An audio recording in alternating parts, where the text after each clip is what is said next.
Are you thinking about moving to Phoenix, Arizona? Well, don't move here without knowing these things first. Hi, I'm Amber Hardy. I'm a licensed realtor here in Phoenix, Arizona. Whether you are looking at moving to Arizona in 1 month, 6 months, or even a year, I would love to talk to you about your move and help you with that. So when I was looking for a place to settle down for the long term, Phoenix, Arizona was definitely the top of my list.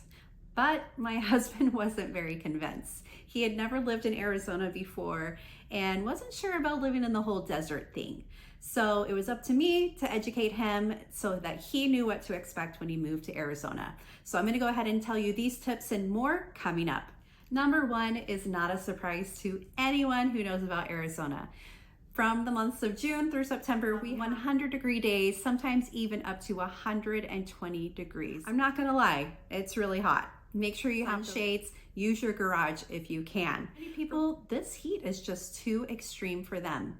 But I found that since there is low to zero humidity, the heat is a lot more tolerable than you would think it could be. You go into the shade, it's a lot cooler. But if you live in places like Florida or Texas, the humidity follows you everywhere. There's no escaping it. So I find that the dry heat is a lot more bearable. Even though we do have those hot temperatures, we actually do get rain.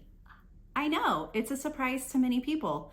From June 15th through September 30th, it is called monsoon season here in Arizona. So basically that means that we have these big rainstorms that will come in and go out. It's actually pretty great because we have a lot of thunder and lightning and it really lights up the sky and it's quite beautiful. I grew up in Houston and I love the thunderstorms about that. I've also lived in Western Washington and we didn't have any thunderstorms. It just was rain, so it was kind of boring. This summer, Phoenix, Arizona has gotten over 1.92 inches of rain. That's actually more than San Diego or Las Vegas. So we've had a really rainy monsoon season. I don't know about next year, but we do have rain. And when it happens, everyone is so excited. The kids will actually go outside and play in the rivers, in the street, and in the puddles. So everyone's always happy to see the rain. The next thing you need to know is that there are bugs.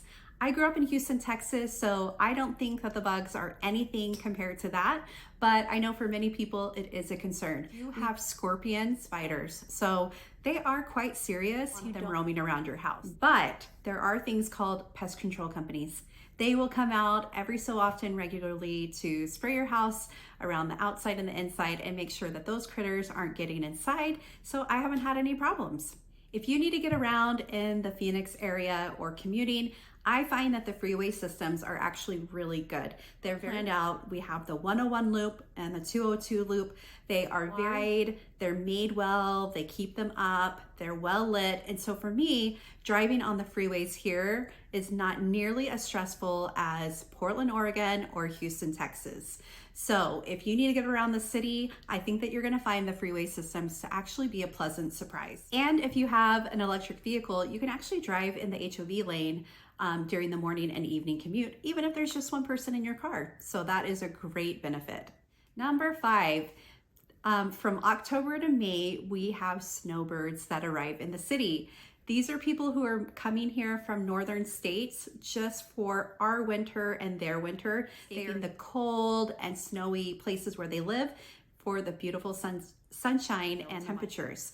So when that happens, our city does get more full. The roads will get more busy, the groceries will get more full, and everyone needs to have a little more patience for each other as everyone is trying to get around. I mean, to be honest, I don't blame them for being snowbirds. If I could, I would live somewhere else during the summer too and just come here for the winter. I mean, maybe I would go ahead and live back in Washington for the summer months when it's beautiful and be here when it's rainy. But maybe one day snowbird too. Number 6, I don't want you to be surprised moving to Arizona when you look at the houses. I've lived so many other places that have really cute houses. Just really cute, like Washington.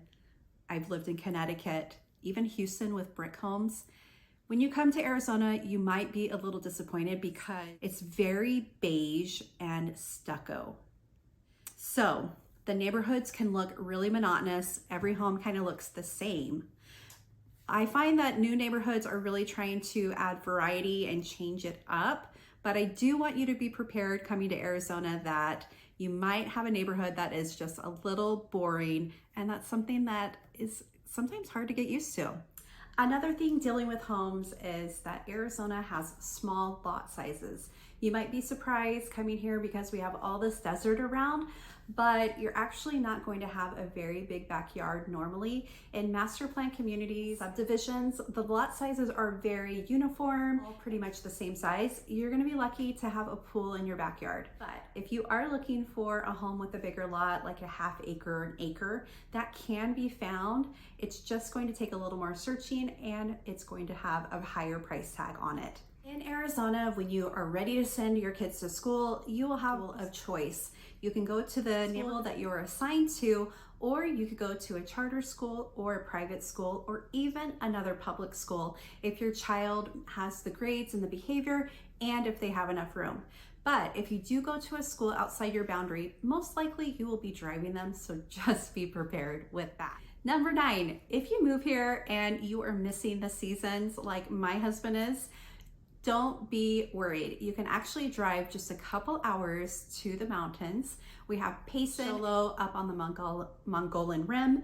There is snow there all during the winter. You can also drive Flagstaff, where you can actually go skiing. So you are like my husband and you miss the seasons and the snow, don't worry, Arizona does have that for you. And last, number 10. This is something that not many people know unless you actually live in Arizona, but there is a natural phenomenon called haboobs that happens during the year. So, haboobs are giant dust storms that will blow into the city and then blow out. And they are so thick that you actually cannot them. You need to pull over and just wait for the storm to pass before you can drive again. So haboobs is something that most people don't know about unless you live in Arizona. I hope these things really helped you to know better what Arizona is like before you choose to move here.